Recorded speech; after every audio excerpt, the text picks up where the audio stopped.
I was literally calling the banks, like cold calling them, like, hey, can I get a loan for 30 units? Or like, well, does it meet the DSCR? And I'm like, DSC who? And clearly I blew that call, right? I mean, I was like, but we all have to start somewhere. Of course. Yep. I'm like, look, I get it. You don't think I'm real, but I will be real to you one day. 3, 2, 1.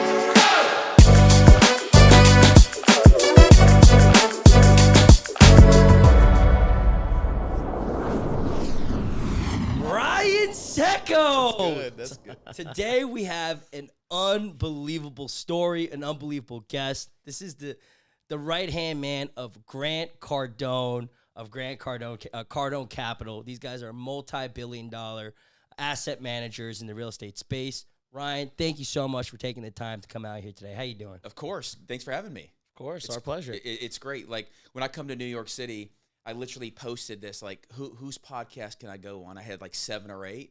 No other city can you do that. So number one, thanks for having me here. I look to add value. Amazing. Absolutely. Amazing. So I read your bio and I was like, oh my God, there's just no way I'm going to recite this off the script. Can you just give a little background on who you are, what you do? Yeah. So look, my background is actually quite interesting because I started out as a pilot. Most people know me as Captain Ryan. When I was really young, though, my uncle was a developer, so I've always been in the real estate game. When I hit 17, I realized I didn't have any money because he looked at me. I'm like, I want to do my first house. I want to do my first flip. And he's like, son, you don't have any money. And so I literally made the decision, okay, I'm either going to use my hands and work at all these odd jobs, or I looked at him one day and I'm like, I could actually get paid to fly airplanes. And so I was 17 years old. I just got my driver's license. I then got my pilot's license. And, I was hired on at the airlines at the age of 21 years old. 2008, 2009 happened. I actually upgraded to captain when I was 23. So these are the youngest ages that you could actually become first officer and then captain. I was flying a $40 million jet at the age of 21 years old. Jeez. Wow. So this is crazy. Like I literally went into the office to get hired, and I was still wet behind the ears. Like I literally was 21 years old flying a $40 million jet for United Express. With that in mind, I always wanted to be in real estate because I knew I couldn't trade my time for money. Like we all here sit today like, okay, I can go and work my ass off and go and get paid $150 an hour. But there's something about real estate that has always been inside of me. And I've always been a very curious cat. I've always been curious. And for me, it's always been about timing. I know this is kind of vague, but I'll get into it later. I always studied my uncle. He was a developer. I always studied timing. When do you do this? When do you do the foundation? When do you do the walls? When do you do the plumbing? When do you do, because I think timing is very important in any real estate deal. And so as I was going through my career at the airlines, I hit 25 years old and I'm like, okay, I need to get back into real estate. In 2008, 2009, 2010 happened. So perfect timing. And I got a crash pad. That was my first thing. So I was a pilot, right? I got a single family home. 50% discount in Scottsdale, Arizona. Nice. And I literally had a 4-bedroom home that I rented 3 rooms out, stayed in the master for free, had $400 extra coming in. Realized one of the mistakes that I made was I didn't want to live with these people, right? I was okay. I was like, this is super dope. This is super cool, but I didn't want to live with people and collect rent. Right. And so then I bought my first four-plex. But really for me, it's like, okay, people are like, well, how did you go from being a pilot to a real estate to fund to, running Cardone Capital with Grant Cardone? Well, it's been the plan from the beginning.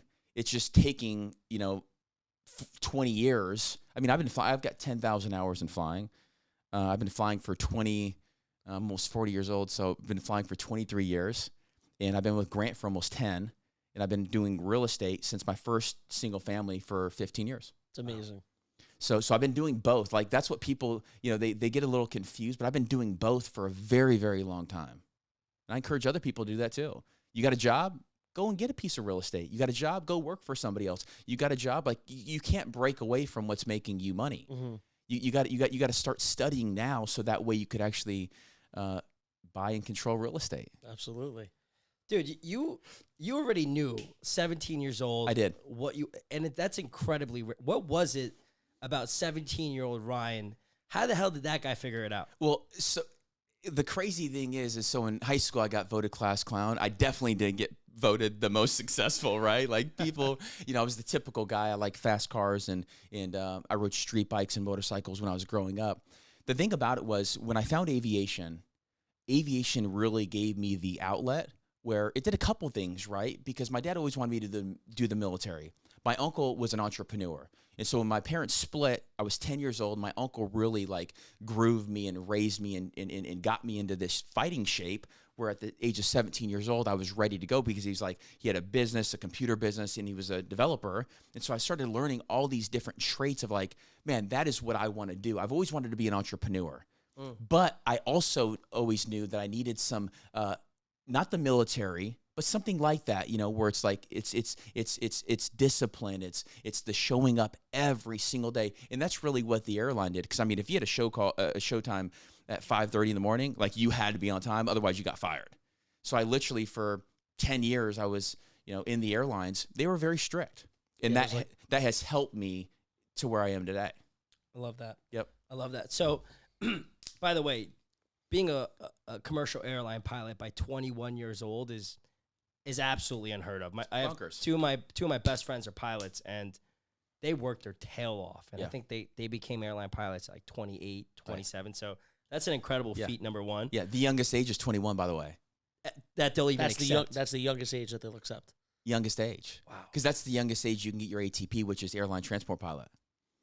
And so I got in it with 800 hours, like 750, 800. Now you have to have 1,500. So I literally, guys, I'm telling you, you can't make this shit up. Like I literally hit different tracks in my career where I slid in there because I was that guy where people can count on. I wasn't the best. I actually took longer than most people to get spooled up and flying. I just did it 3 times a day when they were doing it once. Yeah. These guys were drinking and smoking and partying by the pool. Like we had a compound in Scottsdale, Arizona. There was like I call it the puppy mill. You go to the puppy mill and you get your ground school and then you go flying in the airplanes. I was literally studying. I had no friends and they were out partying and they were like, having fun and their parents were paying for it. I talked my mom into signing a $140,000 loan. I was not going to let me down, but more important, I wasn't going to let her down. So I love that. I love that. Incredible. So you become a pilot. You're doing this while you're a pilot. You're buying a single family property. You're renting it out to 3 of your friends. Then you go, damn, I don't want to live with 3 of my knucklehead friends. Dudes. Yeah. You come home, I brought home my girlfriend. I was like, that was the day I was like. That was probably, the day that you were like, I can't do this shit. God, it ain't worth it. My home is my meditation. My home is like my zone. Yeah. Coming home to 3 dudes, I'm like, $400 ain't worth it. Yeah. That's so funny. But it was cool. So what did you do? You kicked them all out and you bought a four-plex? Like, what was the transition there? No, so what I did is actually, I bought another house. And I bought a four-plex. So my second deal was a four-plex.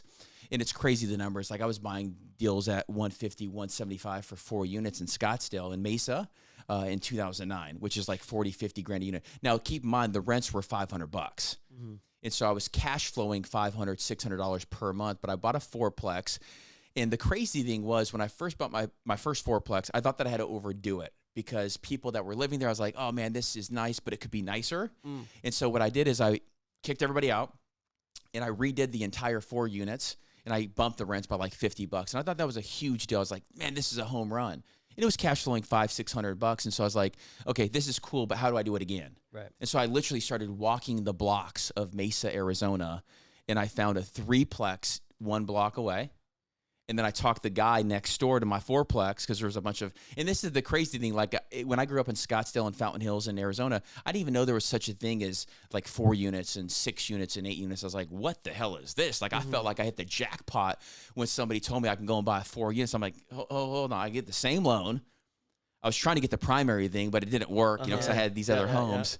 But I was like, I could put 20% down or 10% down or 25% down. And then I started getting in, grooved into the creative financing piece. But again, I'm not happy with just 1. I'm not happy with just 2 because I know my potential. And so I literally just started tracking these blocks because I was like, oh, if I could do it right there and I could do it again and I could do it again. I ended up with like 11 units at 26 years old in like a block of a block. And that for me was big. Like I was like, okay, this is real. And that's really when I started grooving into like, okay, what's next? Right. So you're 26. You have 11 doors. You're cash flowing. What do you think you're cash flowing at that point? I was probably cash flowing, I don't know, $1,200 or something. I thought it was big time. I was actually taking. So what I did is I had student loans, right? Obviously the $140 grand, which it seemed big at the time. It wasn't big looking back.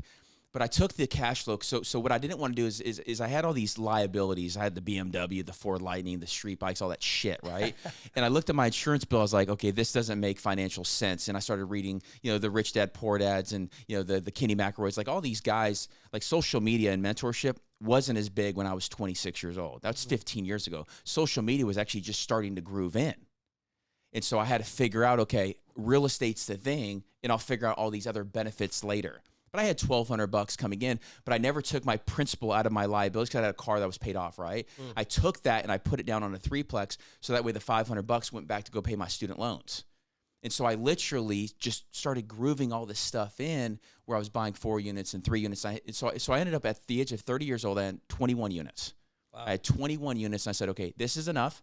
And I started asking everybody, who's the multifamily guy? Who's the apartment guy? Who's this guy? Who's this guy? And I actually found Grant on YouTube. So I found Grant Cardone on YouTube. Then I heard him on Bigger Pockets, and he was doing this whole big spiel like, I want to grow my units. I'm at 2,500 units. I'm at 3,000. I want to grow this thing to 5 and 6 and 7. Anybody out there wants to join my team, call me. I literally called his office, and I got an interview with Jared, and I was hired as a sales guy, not even a pilot, not even for real estate, 2 weeks later. No At the age of 30 years old. Because I was tired. I was sick and tired of where I was.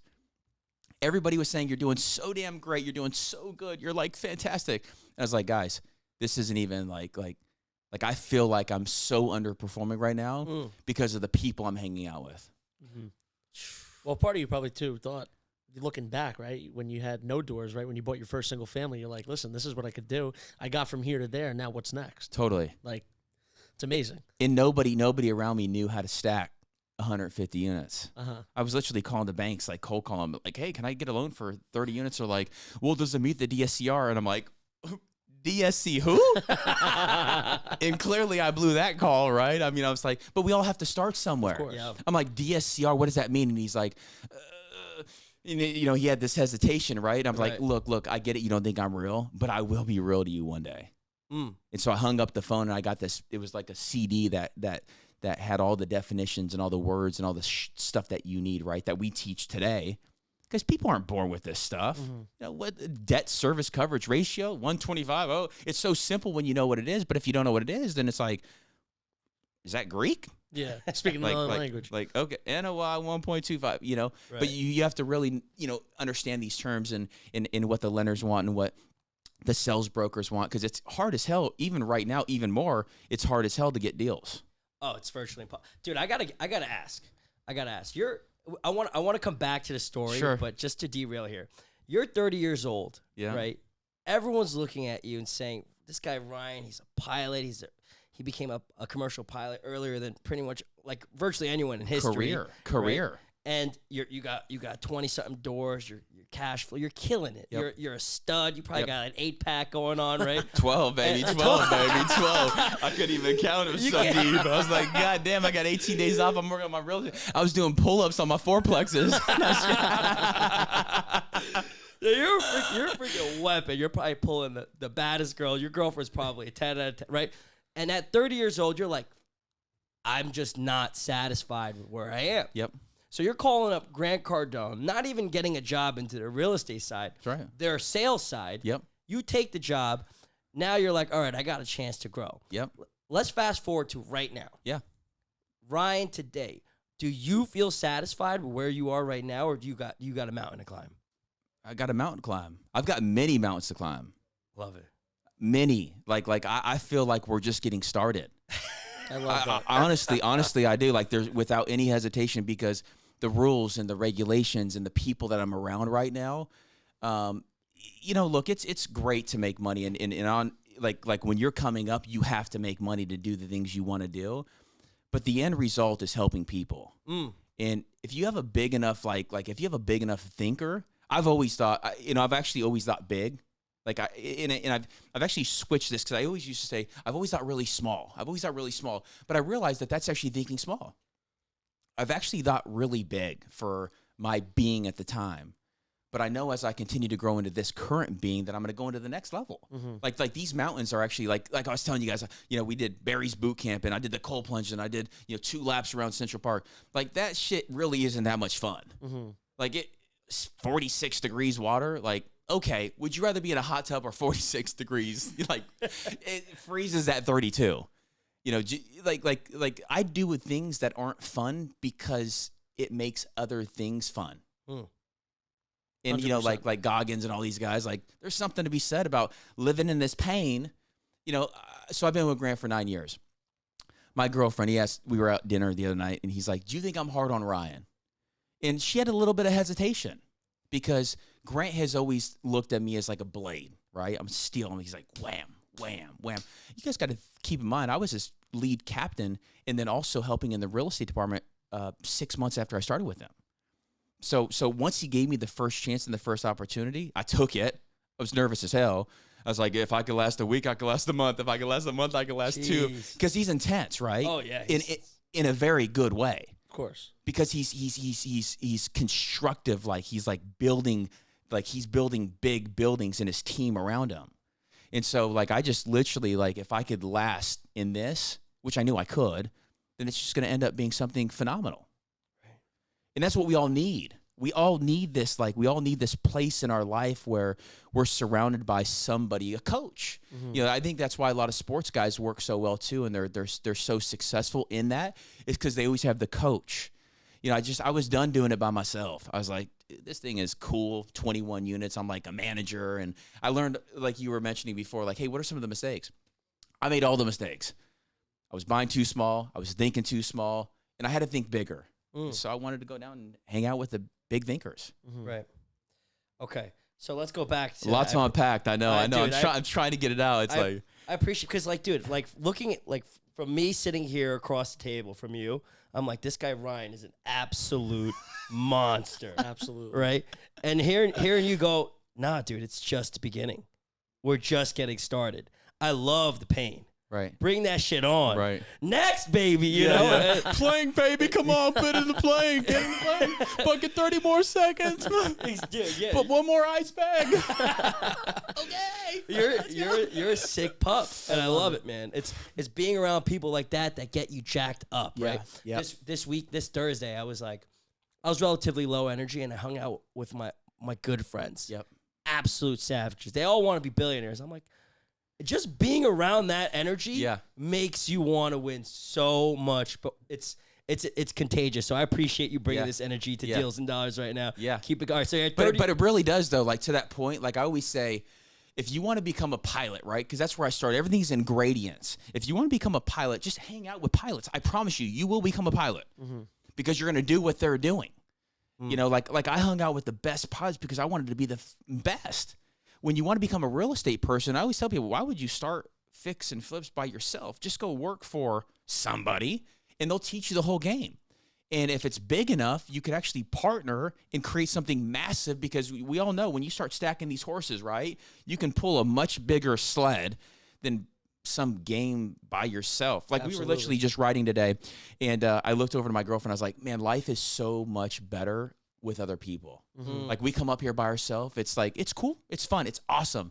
But when you add your friends and Christian and Brooke and my brother and his girlfriend, like things just, you know what I'm saying? Everybody who's doing the same shit, thinking the same. It's just like, it's that much better. It's that much better. 100%. And so there's this thing like entrepreneur, which used to be a bad word when I was growing up. Now it's really like a solarpreneur, and people think that they have to be the boss. Like these whole boss t-shirts, like I got to be the boss. No. What you need to be is you need to be curious, and you need to be curious enough to go and like literally.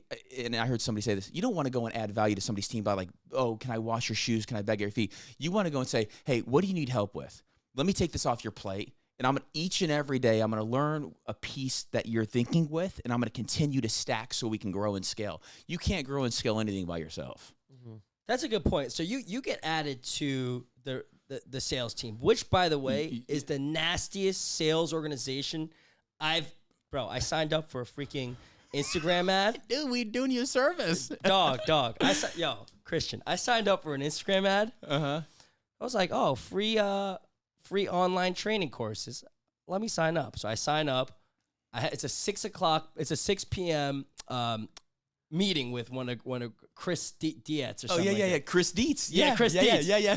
Chris Dietz calls me at 3 o'clock 3 times by 9:30 a.m. He's triple dialing me. Yeah. industry standard double dial. That's fine. But the triple dial, relentless. I don't answer. I'm like, who's this guy from Miami calling me 3 times? I say, ignore. 12 o'clock runs around. I get another triple dial. I go, hello? Yep. Who's calling me like this, right? Yep. Chris DT disarms me so good. At the end, I call him like, Chris, I love you, man. I can't. Here's my credit card. Bro, here's my credit card. Just take it. Ship Whatever. it, bro. Ship it, bro. Just fucking know it. Yeah. Dude, the best closers know. I could go on for days about what this guy did to me on the phone, but unbelievable. He's this hell of an organization. Yeah.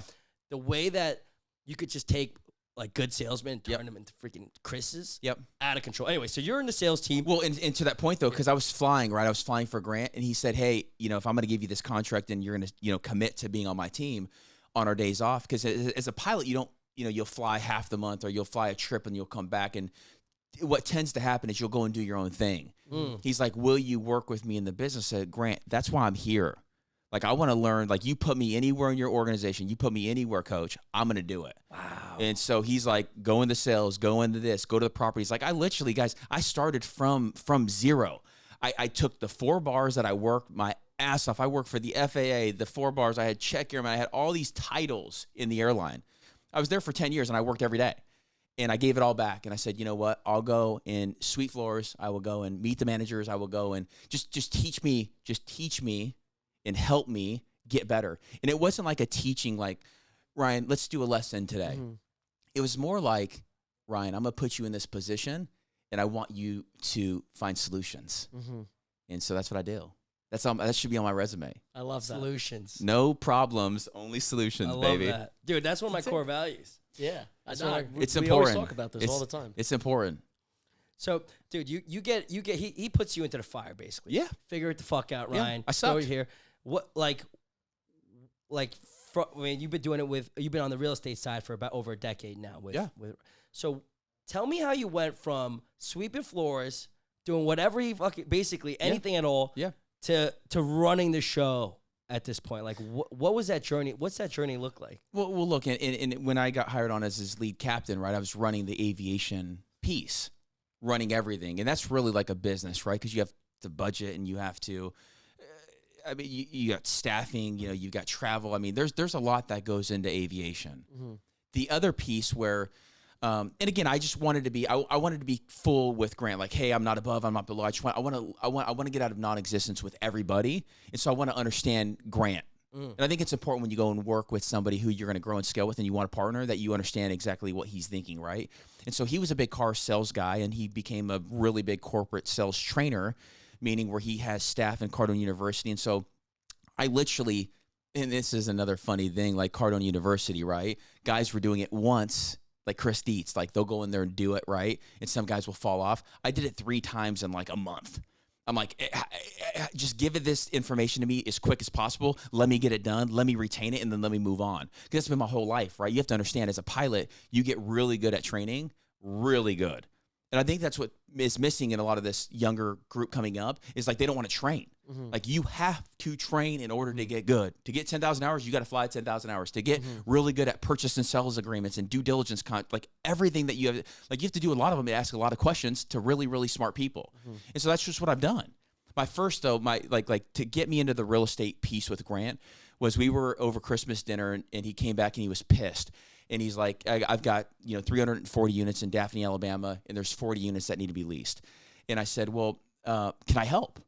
And he's like, God, man, we're going back and forth talking. And he's like, it's crazy. He's like, I know you really like real estate. He's like, I've been looking for a really long time for a guy who just wants to know everything about every deal, every T12 and rent roll and financial and team member and all this stuff for a really long damn time. And I was like, well, sometimes they're right in front of you. What if I did this, Grant? What if I parked the jet, came back and did 40 leases in 40 days? What if I committed to get this thing 100% in the next 40 days? Would you give me a shot on the real estate team? He's like, bro, you would do that? And so literally that's what I did. And so, and so again, these things, like, you can't make this stuff up. Like, you can't make these stories up. I literally went there. I slept on an air mattress in a single a bedroom unit in Daphne, Alabama, and I called Grant every day. Hey, what would you do? What would you do? What would you do? He's like, I'd put the signs, your cell number on the front of the building, People call you. I would go back for the 60 days that people have come in who didn't rent, and I'd start calling them. And so I started recruiting. I realized the manager sucked. I realized the assistant was awesome. And I started recruiting the really good teams. And I literally leased for 15 days. I got 15 leases, and he called me on the 15th day, and he says, "You're fucking good, man." He's like, "You're coming back." He's like, "You're a goddamn animal." He's like, "You're coming back. You're on the real estate team." I love that. You found solutions. You went out there and figured it out. That's it. I just do work. I just do the shit that people are not willing to do, knocking on doors. I was nervous, man. I called Grant's office. I was nervous. It's like weird. I'm like, dude, I don't even sweat, and I'm sweating. You know what I mean? Like, God, like I've shaken a lot of hands, you know. But he's an animal, man, and he wants a bunch of animals around him. I was like, I've always wanted to be an animal. People just told me that animals belong in cages, Right? and I'm like, no, they don't. Why? What the really? We're the ones that changed the world. Oh man. Oh, dude, I love you, man. Dude, I love you too, bro. Amazing. Yeah, I love you.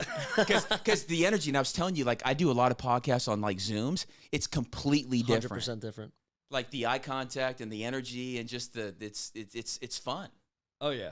Oh, this is a great fucking podcast. Yeah, this is my favorite by far. 100%. Right, you got to drop some gold because I know you gotta bounce in literally 5 minutes. 5 minutes? I It's know gone by that quick? It went like this. Look, you got to catch people up about what it is that you're doing right now. Yeah. Right. And dude, it's just, you know what? This is the issue, right? I want to I go to a party, and I'll try to just I'll get too drunk for my own good and start giving real estate advice to people.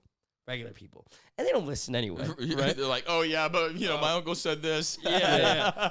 Dude, I dollar average cost in the S&P 500, bro. I'm like, God damn, bro, you're fucked. Good luck, man. You're gonna lose money. Good luck. Let me know how it goes in 10 years. What would you tell? Like, because you're just cut with a different cloth, right? Like, you were just born different. You keep say it any other way, but you're just an animal, right? What, like, for a kid like in college right now, 18 years old, 17 years old, I guess high school, right? I guess 17 to like 21 years old. This kid's hungry. He wants to win. He's willing to put in the work. What's the best piece of advice you give that kid? Well, I've already said it like 3 times. You have to get around a team that's going to mold you. Yeah. If you don't become a part of a team, like, you don't know how the teams work. You know, that's why I'm always willing to start at the bottom, because if you don't start at the bottom, you don't know what the bottom feels like.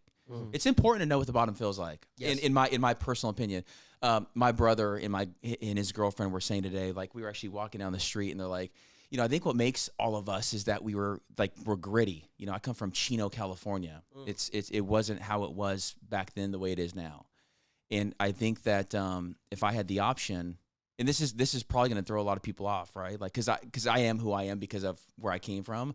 But I do personally believe that it's an option up here if you were born into something like really, really awesome, that you could actually take that to the next level. I personally don't believe you have to come from whatever it is, right? Because I know I didn't start from the like, there's people who have it much worse. But I believe that you have to know what all levels feel like, because you never want to be the seagull, right? The seagull comes in and shits on everybody, and then they leave, right? Like, nobody wants a seagull as a leader. And I've really worked myself into a leadership role at Cardone Capital because I truly believe in what we're doing. I truly believe that where I've started, I understand each step, and I know how big it is. So if somebody's like where I was, if you're 17 or 18 or 19 years old, just find something that makes money, but don't just go to work to just earn the dollars. Go to work and make sure that you're actually learning something that outweighs the comp. Because at flying airplanes, I made 48 grand my first year. I didn't go to the airlines to make a bunch of money. I went to the airlines to get really good at flying, so that way I could fly corporate for really successful entrepreneurs, so I could travel the world with really successful entrepreneurs, so I could do deals with really successful people, so I could raise money and capital to change the world and help Grant and the team and everybody else buy great deals, create this platform where people can have a business, have a career, have all that stuff. Because real estate really, it wasn't meant for everybody. You got to know your shit. Like, you got to know, from like even NOI, like what's income minus expenses, NOI, what's debt, there's a lot of stuff happening right now where you want to be really good. But we have this platform, and it's massive and it's big, where people could actually take their money and they could invest it in these deals. crazy enough, these weren't even, we couldn't offer these like 10 years ago. Yeah. You couldn't. It was actually against the law. General solicitation, whether it was for accredited and or non-accredited, meaning you just make under or over 200 grand a year, was not even permitted. I've been studying Reg D and Reg D is just a regulation out of the SEC. I've been studying it since I was 25 years old. And I used to drive home and I'm like, why can I not have a billboard saying that I'm doing a 4-unit or an 8-unit or a 16-unit or a 20-unit? Why do I have to have a relationship with each and every person when people want real estate? People want deals. People want real estate. It's just hard for people to trust. And so that's why it's great partnering with Grant, is because he has done a phenomenal job at building this trust. And then we built an incredible team, and, we can, find deals and get funding on deals and have great partners as lenders and really put it all together. I love that. There's a lot of pieces in this game. Oh, there's a lot. 100%. Man. Yeah. There's so much that goes into buying an apartment complex. I mean, you literally, just think about it. So most people don't even know how to read a lease. Right. And if it's a 500-unit building, you're reading 500 different leases. Right. Making sure that ties up with the financials that were provided by the seller. Yep. Right. I mean, the due diligence process. First time I bought an apartment complex, I was like, oh my God, am I messing this up? Right. It is. You probably were. Yeah, I definitely was. Yeah. I got the wrong debt. Yeah. Right. Yeah. I definitely shouldn't have gotten something with yield maintenance if I knew there's just aspects about this business that you need to really learn before you jump in, and being able to leverage Grant Cardone or like a multi-billion-dollar manager and their team and your team, right, is just. It allows the regular folks to actually build some serious wealth. You have to have a business that's sustainable and making money in order to hire and keep great, smart people. Yeah. It really is. Like, people are like, oh, you have fund 1 and fund 2. You really need, we're on fund 22. Jeez. You need a lot of funds. Like, we've raised it's over 1.1 billion straight to retail investors. And we go out and we buy. So we control over it's like over $4 billion worth of assets. And they're really all great quality deals, like downtown Fort Lauderdale and Miami and Weston and Naples and Fort Myers and like all these really, really key locations. But you have to have a lot of funds, because this isn't a get rich quick. Mm-hmm. In my excitement, like, please don't overthink this. Like, oh man, this is gonna happen really quick. Just go and put in the reps. Go and do, if you're starting a fund, go do 1 fund, get good, go do 2, go do 3. Like, if you're doing the right thing, you never want to do something once. You always have to do something many times in order to scale it. That's what Eric always says about real estate. Our other co-host, Eric, he always says real estate is not a get-rich-quick scheme. It's a get-rich-for-sure, not even scheme, but a get-rich-for-sure. And it's exactly what you just said. Because there's benefits that nobody even understands. Mm-hmm. Like, you understand it once you start investing in real estate, but people are like, depreciation and appreciation and leverage and all these different components that go into real estate. Like, there's different ways you want to position deals for your investors, for the exits. Because who knows about yield maintenance? You brought that up, right? People are like, well, why don't you want to sell your deal? Oh, because I got to pay $2 million if I sell it right now. Mm-hmm. Yeah. And so literally I'm going to sell it for 2 and pay the bank 2 because the investors thought that they were going to get paid for the next 10 years. Like, people don't think, like, they're like, oh, you're putting 10-year debt on it. It's like, yeah, that 5, 7, 10, that's really normal in commercial real estate. You don't have a 30-year unless you're doing a HUD loan on a big piece of real estate, because guys do, private equity shops typically like to flip them because they want to get their fees. We actually changed it up a little bit. We don't do some of the standard stuff as far as like preferred returns or fix and flips or 2 and 3 and 4 and 5 years. We do these funds for 10 years. And we always tell the investors, have a good attitude, want to own real estate, and let's let time create the value of that dollar that's going down. Nice. So, Ryan, if the people want to, like, before I let you go, I know you got to, I want to keep you on for the next 20 minutes, but we can go for like 5 hours. Marathon. Set up the Copeland's right here. Let's go. All right, you know what? Sauna Copeland. You made it very clear to us. 5 o'clock. Go one more. Okay. What does your average investor look like? how much is that person investing, and what does a return profile look like for your ordinary investor? So we have two investor types, right? One is the accredited, which we started out, and that's the easiest one to set up. They're doing 3, 4, 5, 600 grand. I've got one guy for 17.5. He's one of our partners on our other company, but we have guys coming in for 2 and 3 and 4 and 5+ million dollars. Wow. But they're business owners. They're people, whether they're business owners or successful individuals that have careers that have money sitting in either their 401k, IRA, or cash, and they just want to put it to work, but they don't want to do the day-to-day. Yep. And so what we built is an amazing, like truly amazing, like I can go down the whole list of our investors. We have, it's probably 30, 40, 50% repeat, where it's like, yeah, we do marketing, we do all that stuff, but people are like, every deal that you guys do, I want to get in. Because we do monthly distributions, right? Now, on the flip side, we actually did this non-accredited, the reggae. Some people told us, they're like, hey, look, it's more phone calls, it's lower ticket, da-da-da. If you think about life, going back to when I was a commercial airline pilot, I was non-accredited. It was brutal. Like my best year was like 125 grand. It's not accredited. So you're telling me I can't invest with Grant Cardone or Cardone Capital because I only make 125? To me, that was bullshit. And so I really, myself and Elena and Grant, we had to come to like, do we really want to do this? And the answer for me has always been yes, because I truly believe that every accredited investor starts as non-accredited. And so that investor looks like, hey, they're doing 5, 10, 15, 30 grand. Some people doing 50, some people do 75, depending on their net worth and how their cutoffs are. But it's people who realize that these opportunities, for them, it's better than their 401k. Or like when I was a pilot, the only option I had was a 401k with the company, and that's it. Now, alternative investments are people are looking at like, okay, I can get all these benefits. I know, and I could see like on all of our funds, they can see the deals. They can literally go to our website and see the return profiles. What we do is once we go hard on a deal, we give them, hey, look, here's what the property's been doing in the past. That's the beautiful thing about real estate. Like it's not made up. It's like 10-year track record or 2-year or whatever the trailing numbers are. And then you say, okay, this is what we think it's going to do for the next 10 with some assumptions in there. Here's the return profile on 2 pieces, cash flow, and then with the appreciation, the total return. And so that's what people are solving for. We solve for between 13, 15, 17% total return. We start out with like 4, 6% cash flow. And look, honestly, people, including myself, I would take $1 million any day of the week. I took $1 million one time. I invested it in 452 units. I still have this investment in Austin, Texas. It sits on 88 acres, 452 units. We bought this deal from USAA.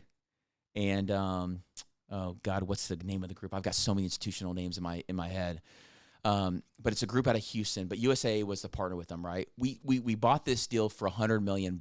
We put 40 down, put $60 million on financing, full-term IO for 10 years. Wow. I put $1 million in. I get 4 or 5 grand every month. Boom, boom, boom, boom. People are like, well, wouldn't you rather have the $1 million? And I'm like, that's where you were lied to. That's where you were lied to. You don't want the principal, you want the cash flow, because my principal is now working. And I personally believe that one is probably worth between 2 and 3 million. Jeez. And so people look at net worth, right? They're like, net worth. How is a pilot from United Express going to get a net worth of 10, 15, 20 million dollars over time? This is how. This is how. It's real estate. And we all don't start with this fix and flips and everything else, because I had to sell to 21 units, get my 400, put it in with Grant, flip that, put it in the next deal, like all of these stories, but they're really impactful. But I'm just here to tell people, you have to start. You will be met with these opportunities that you have to take full advantage of. Never go to your next guy or your partner with a problem. Always go with solutions. And goddamn it, get on a great team. Amen. Absolutely. Get on a team, baby. Preach it, the Ryan. 10X team, if you want. Call me. Come I'll on, hire 10X, you right now, baby. baby. We're doing push-ups after this damn thing. Let's do the deal. I love it. Ryan, Yeah. dude, really appreciate you, man. Thank you. If the people want to find you, reach out to you, what's the best way? Ryan Tseko on Instagram or social media, or my number is 305-407-0276. Awesome. Beautiful. Guys, don't blow them up too Full hard. transparency, man. I Biz. I got a couple phones, but I'm just telling you, like that is one thing. That is one thing that people need to unlock in their life. Yeah. People need, in order for them to flow you, they need to know where to find you. People are like, cell phone number? Like, why would I give my Instagram or my cell phone number? It's like, because that's how people communicate. People don't communicate just via emails. They text. Thank you, man. Thank you, guys. Thank you guys for coming. I appreciate it.